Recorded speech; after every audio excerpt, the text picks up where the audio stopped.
was June 1979, and the lights inside Madison Square Garden were blinding. The crowd roared as three brothers, Barry, Robin, and Maurice Gibb, stood side by side, dressed in white.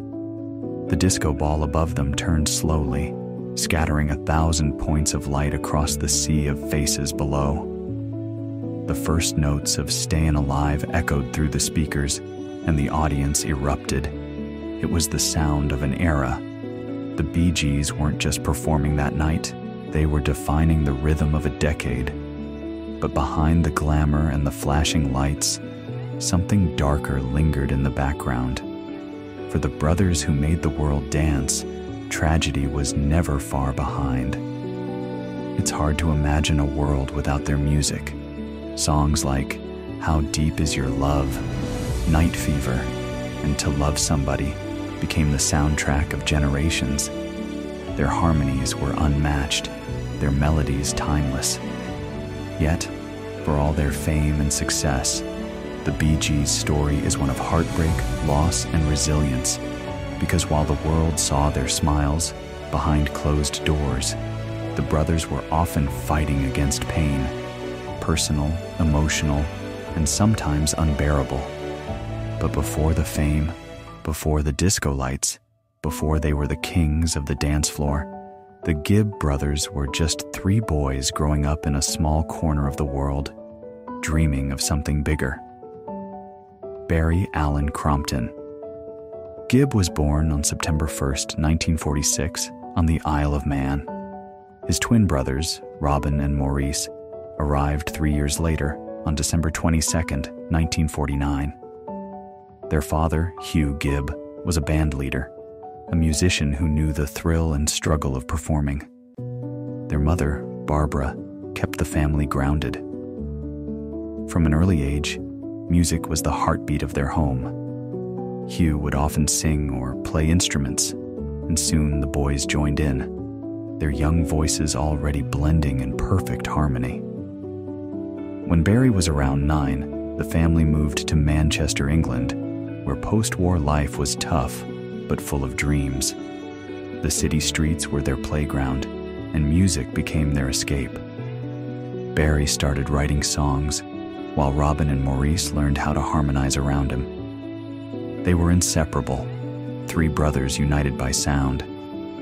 In 1958, chasing a better life, the Gibb family made a bold move. They emigrated to Australia, settling in Brisbane. It was there that their destiny truly began to take shape. The boys started performing at local talent shows in small venues, sometimes for just a few dollars. They called themselves the Rattlesnakes at first, later becoming Wee Johnny Hayes and the Blue Cats, before finally settling on a name that would one day be known across the globe, the Bee Gees.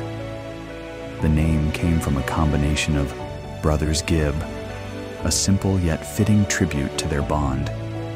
In those early years, they played anywhere they could, shopping malls, radio stations, and clubs. Barry wrote most of the songs, Robin delivered those haunting, emotional vocals, and Maurice held everything together with his bass lines and quiet strength. Their natural chemistry made them stand out. People noticed. By 1960, they'd landed their first real break, appearing regularly on Australian television. Then, in 1963, they signed their first recording deal with Festival Records. Their early singles, like The Battle of the Blue and the Gray and 3 Kisses of Love, didn't make huge waves, but they were the start of something special. In 1966, the family decided to return to England, believing they had taken Australia as far as they could. When they arrived in London, Barry handed a demo tape to Robert Stigwood, a powerful music manager who also worked with Eric Clapton and Cream. Stigwood listened, and he heard something extraordinary. He signed the Bee Gees almost immediately. Within months, the brothers released New York Mining Disaster 1941, a haunting song inspired by real-life tragedy. It became a hit in both the UK and the US, marking their international debut.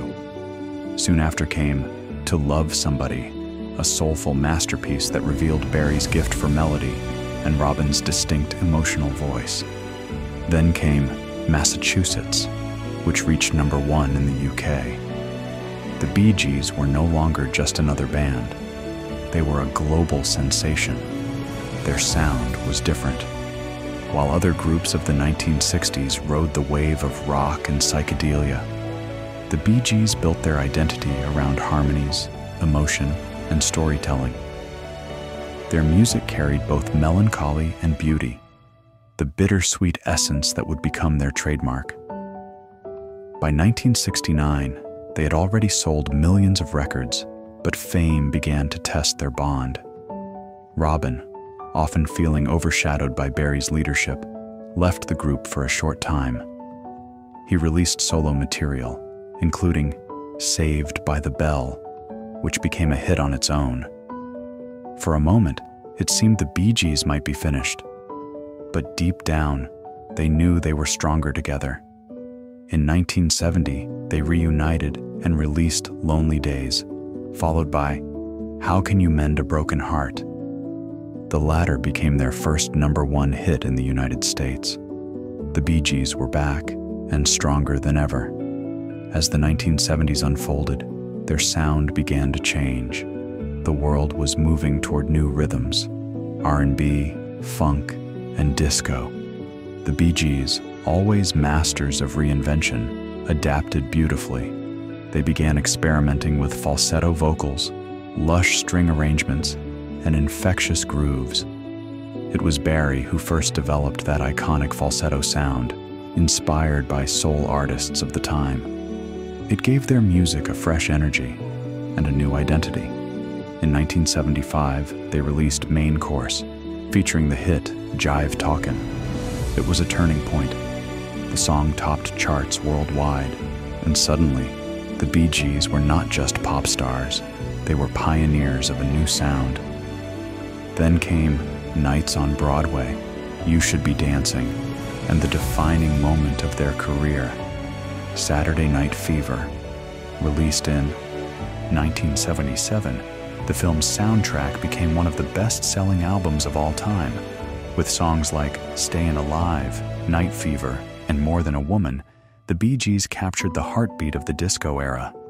They didn't just write hits, they created an entire movement. Their music defined a generation of nightlife, love, and freedom. Dance floors everywhere glowed beneath the glittering light of disco balls as Barry's falsetto echoed through speakers around the world. The Bee Gees were unstoppable, winning Grammy Awards, topping charts, and becoming cultural icons. But behind the music, cracks were forming. Fame brought pressure, exhaustion, and emotional distance. The disco craze that had lifted them so high soon became a target of backlash. By the early 1980s, disco had become a dirty word in America. The Bee Gees found themselves unfairly blamed for the decline of the genre they had helped popularize. Radio stations stopped playing their music. Crowds that once adored them turned away. It was a painful fall from grace. After everything they had given to the world, the Bee Gees were suddenly out of style. Yet, through it all, the brothers never stopped writing. Even when they weren't on top, their songs lived on, through other artists. They wrote Islands in the Stream for Kenny Rogers and Dolly Parton, Heartbreaker for Dionne Warwick, Chain Reaction for Diana Ross. Their melodies continued to fill the airwaves, proving that real talent never fades. As the 1980s unfolded, tragedy began to shadow their success. Their younger brother, Andy Gibb, once a rising star in his own right, struggled with addiction and fame. He had everything: a beautiful voice, charm, and talent. But the pressures of stardom proved too heavy. On March 10, 1988, Andy passed away at just 30 years old. The loss devastated the Gibb family. Barry, Robin, and Maurice were heartbroken. Barry later said, "We were never the same after Andy." And it's true. Though the Bee Gees would continue to make music, something inside them had changed forever. Still, they carried on. In 1989, they released the album One, featuring the emotional tribute, Wish You Were Here, dedicated to Andy.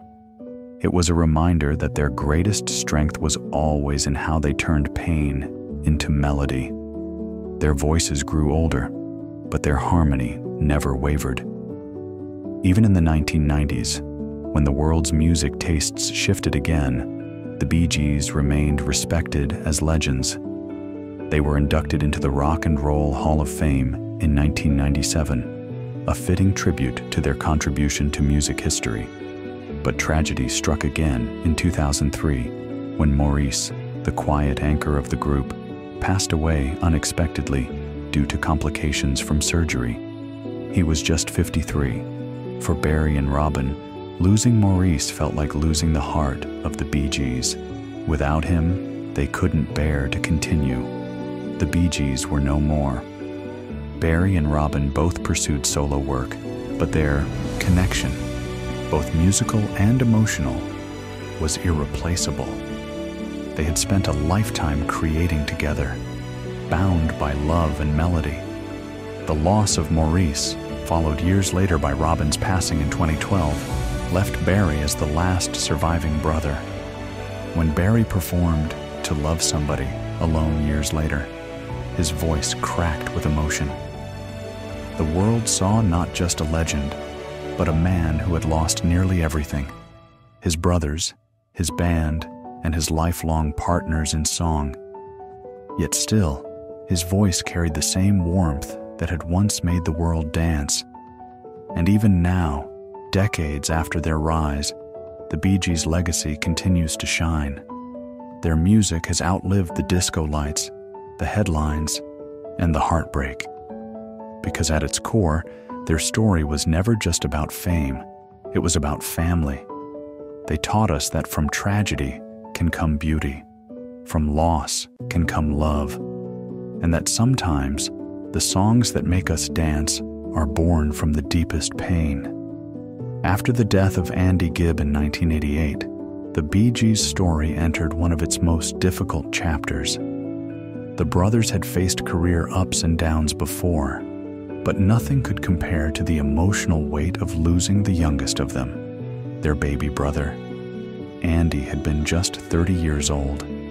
He was full of life, charm, and talent, but he had been fighting a quiet battle with addiction and depression. The pressures of fame had consumed him far too young. To Barry, Robin, and Maurice, Andy's passing wasn't just the loss of a sibling, it was a wound that would never truly heal. In interviews, Barry often reflected on how Andy's death marked a turning point. "We were never the same again," he said softly. "We lost more than a brother. We lost the spark of our family." In the wake of tragedy, the Bee Gees turned to what they knew best: music. Their 1989 album, One, was both a comeback and a tribute. The song Wish You Were Here, written in Andy's memory, captured their grief in hauntingly beautiful words. Every line was filled with emotion, the sound of three brothers trying to make sense of loss. The 1990s were a time of reflection and quiet resilience. The brothers had seen the highs of fame and the depths of heartbreak, yet they continued to create. Their harmonies were older now, deeper, wiser, like time itself had added another layer to their sound. They released albums such as Size Isn't Everything in 1993 and Still Waters in 1997. The latter included Alone, a song that once again reminded the world why the Bee Gees were masters of melody. It was soulful, timeless, and undeniably theirs. In 1997, after more than 3 decades of music, the Bee Gees were inducted into the Rock and Roll Hall of Fame. Standing on stage that night, Barry, Robin, and Maurice looked back on their incredible journey. Barry spoke with emotion. "We've had the same highs and lows as anyone, but through it all, we've stayed brothers." The audience gave them a standing ovation. But the following years brought even more challenges. As the new millennium approached, life seemed to slow down for the Gibb family. Maurice, always the peacemaker and heart of the band, began facing health issues.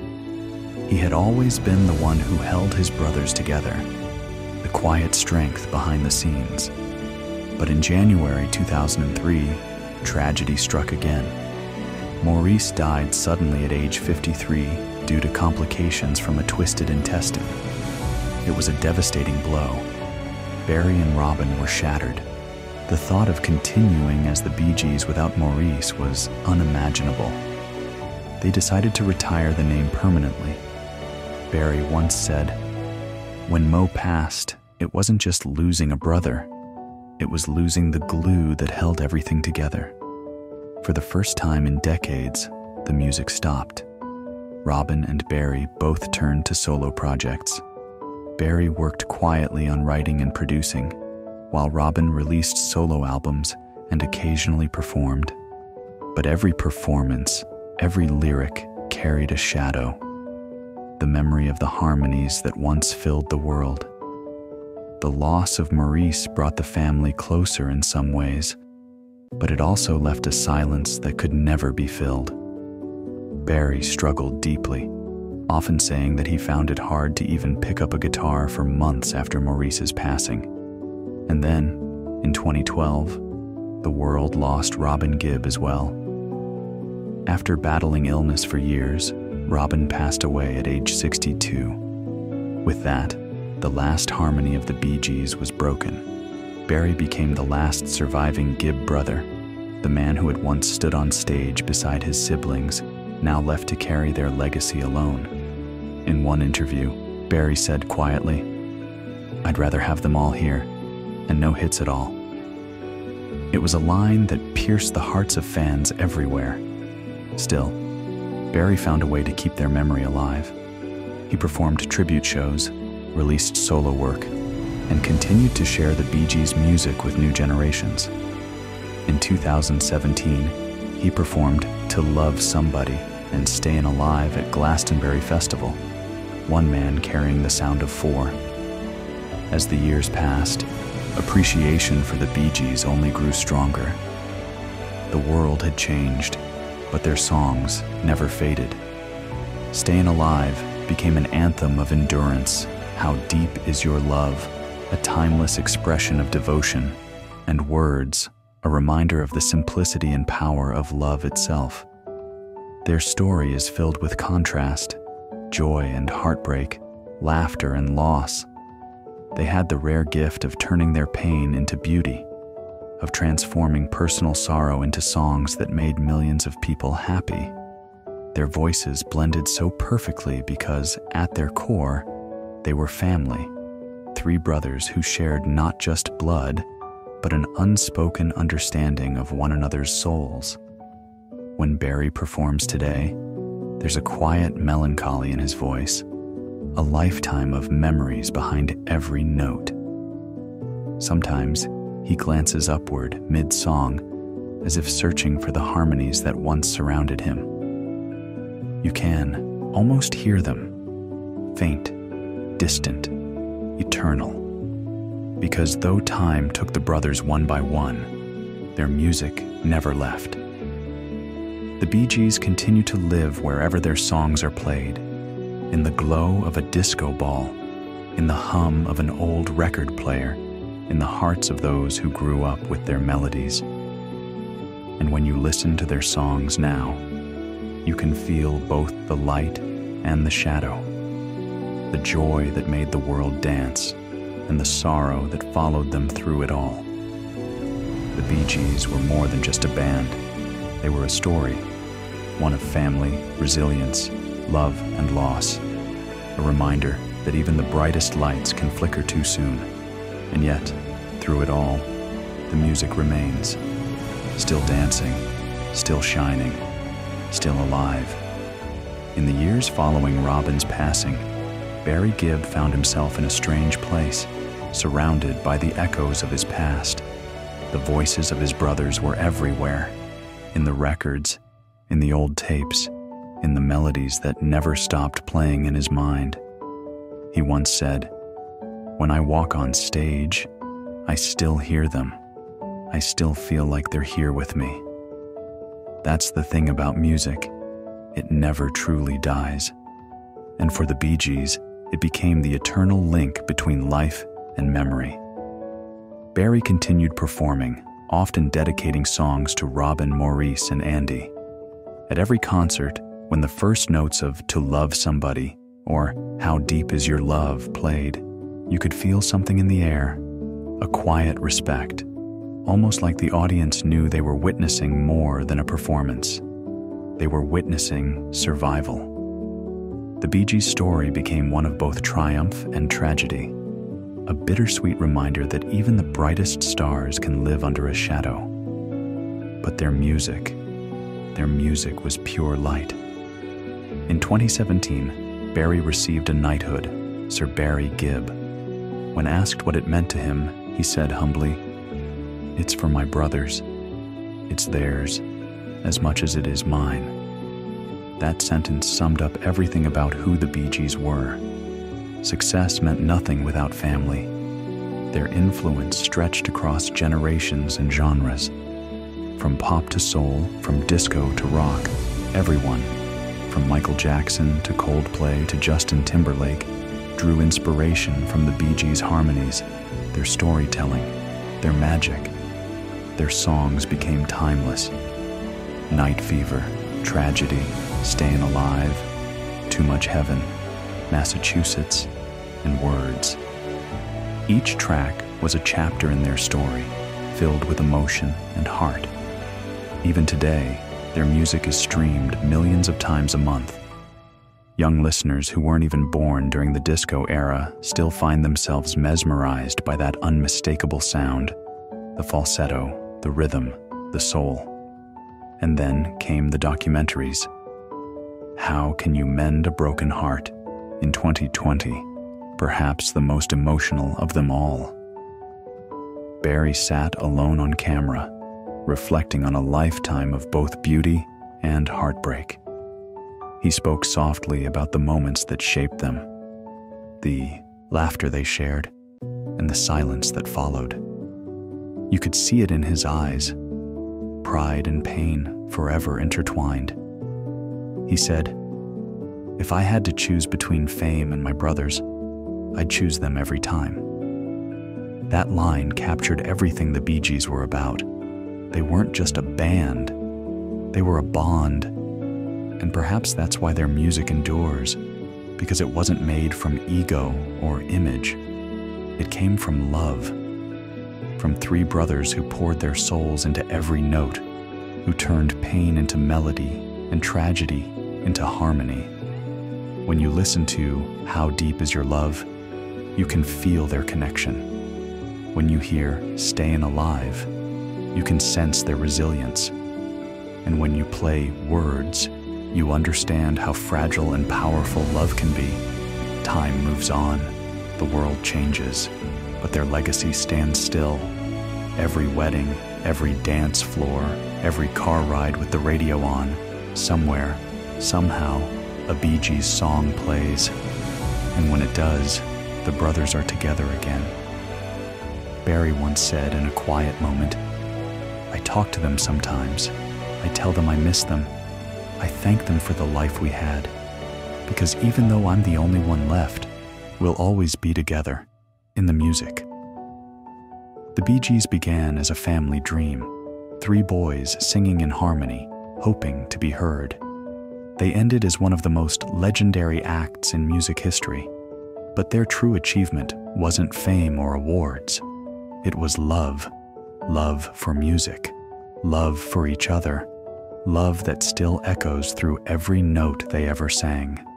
Because in the end, tragedy may have followed them, but so did immortality. And as long as people keep playing their songs, the Bee Gees will never really be gone.